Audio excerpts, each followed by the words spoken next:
8 дахь өдөр Ром 3:23, 5:8, 6:23. Урилга.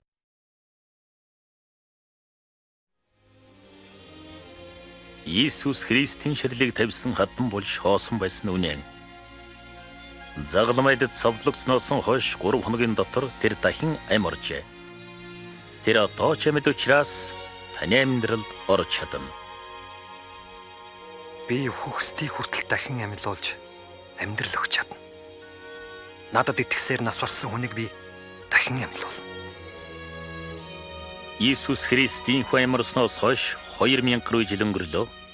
Түүний амьд хүч чадал хүн төрлөختөнд асар их нөлөөлөж байна. Хүн төрлөختний түүхэн явцад олон зуун суут эрдэмтэн мэрэгд, гүн ухаантнууд, шашны онолчид гарч ирсэн боловч хэзээ нэгэн цагт энэ дэлхийг орхин ор мөргүй арилдаг билээ. Гэтэл Иесус өнөөдөрч амьд байна. Хүн төрлөختний түүхэн дэгт цорын ганц онцгой хүн бол Иесус билээ.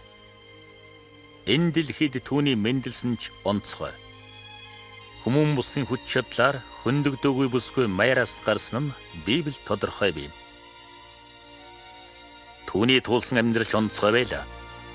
Энэ амьдрал оюун санааны ер усын их хүч чадлаар дүүрэн байлаа. Иесусын аливаа гимээс ангид ариун дархан амьдрал хэний ч хийж чадашгүй гайхамшигт зүйлүүд нь түүний онцгой хүн болохыг дахин батлан харуулнаа. Түүний сургаалч онцгой байлаа.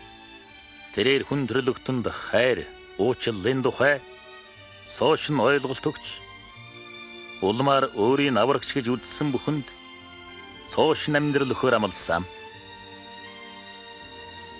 Түүний сургаалыг сонссон газар бүхэнд шин амьдрал, шин хүсэл тэмүүлэл, шин ирээдүй бий болдог. Түүний загламай дээрх үхэлч онцгой байлаа. 2000 жилийн өмнө ертөнцийн эзэн цорын ганц хүүгээ хүн төрлөختний гмийн төлөө яллан маш нийлгээжээ. Тэр таны төлөө, миний төлөө ийхүү нас барсан юм. Түүний амьлсан ч онцгой үйл явдал билээ. Нас барснаас нь хойш 2 хоногийн дараа түүхэн дүзэгдээг үйл явдал бий болж Иесус дахин амьарсан. Түүний төрсөн намтар амьдрал үхэл дахин амьарсан түүх бүгд нийлээд Иесус бол орчлонгийн эзний хүү хүн төрлөختний цорын ганц аврагч гэдгийг баталж чадна. Иесус өнөөдөр ч амьд байна. Тиймээс таны амьдралд орж бүх гмий чинь уучлан ариун шудраг амьдрах хүч чадал өгнө. Түүний үгийг сонсохдоо Хүнд дарамт үүрч зовлон дунсан хүмүүсээ. Хэрвээ надад итгэвэл би амар тайвныг өгье. Би бол хүний амьдралын цорын ганц үнэн зам. Хүн зөвхөн надаар дамжин эцгийг минь таньж чадна. Бидний энэ чи ертөнцийн эзэн шиг дархан ариун байж чадахгүй. Иймээс бүх хүн гэмтэй бөгөөд өнөө хувьд гэм бүр адилхан утгатай. Гэм хийснийхэн үрдэнд хүн мөнхийн зовлонгийн шийтгэл авах ёстой боловч их эзэн Иесуст итгэж түүнтэй нэгдсэн хүн бүрт ертөнцийн эзэн үнэлж баршгүй бэлэг өгч өөрийг нь ойлгуулдаг. Энэ бэлэг бол түүний ер бусын мөнхийн ам билээ. Иесус алуулахтаа таны хийсэн гмийн төлөө ял эдэлсэн. Тэгээд одоо амьдрал чинь орохыг хүсэж байна. Үүдий чинь тогшоо зогсож байгааг минь хараач. Миний дууг сонсоод хаалгаа нэвэл амьдралд чинь би орно. Түүний хайр уучлалыг авч мөнхийн амьдралтай болохын тулд эхлээд та түүнийг аврагч гэж үзэн амьдралдан оруулахаар өрөх хэрэгтэй. Та үүнийг чин сэтгэлээс нь хүсэж байгаа бол Иесустэй ярь. Заримдаа чин сэтгэлийн яриа ингэж эхэлдэг. Их эзэн Иесус минь ээ. Таныг би одоо таньлаа. Миний гмийн төлөө загламай дээр цовдлогдсон нас барсан чинь баярлалаа. Одоо би сэтгэл зүрхэн танд нээж амьдралд минь аврагч их эзэн болон орохыг урьж байна. Өөрийн хүссэн ёсоор амьдралыг минь өөрчлөн захираач. Хэрв та хүсвэл яг одоо дээрх үгсийг Иесуст чин сэтгэлээс хэлж болно. Та намайг дагаад хэлээрэй. Их эзэн Иесус минь ээ. Таныг би одоо таньлаа.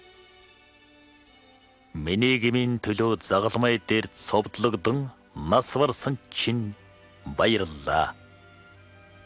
Одоо би сэтгэл зүрхэн танд нээж амьдралд минь аврагч их эзэн болон орохыг урьж байна. Өөрийн хүссэн ёсоор амьдралыг минь өөрчлөн захираач. Өөрөсөн хүний амьдралд орно гэдгээ тэр бидэнд аль хэдийн амласан билээ. Тэгээд бас хийсэн бүх гмий чинь ертөнцийн эзэн цагаатхан улмаар өөрийн хүүхэд болгон мөнхийн амьдрал өгнө гэдэгт итгэж болно. Хэрв та Иесусийн амласан сэтгэл дүүрэн амьдралыг авъя гэвэл түүнтэй өдөр бүр ярилцаж амьдралын олон чухал асуудлаа шийдэхэд Библиэс зөвлөгөө авч Иесусийн хойноос дагагч бусад нөхөдтэйгөө байнга уулзаж байгаарай. Төгсгөлд нь хэлэхэд түүний гайхамшигт сайхан ам өчгийг үргэлж санах тун энэ нь би чамайг хизээч орхихгүй гэсэн үг үлээ. Иесус хэлэхдээ энэ дэлхийд би дахин өөрийн биеэр иртлэн та нартайгаа сүнсээрээ цаг ямагт хамт байх болно.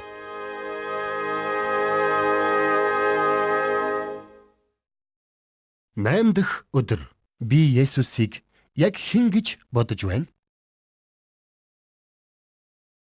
Найм дахь өдөр Есүс намайг юу хийгээсэй гэж хүснэ вэ? Найм дахь өдөр Есүстэй харилцдаг харилцааныхаа талаар би хэнтэй ярих хэрэгтэй вэ?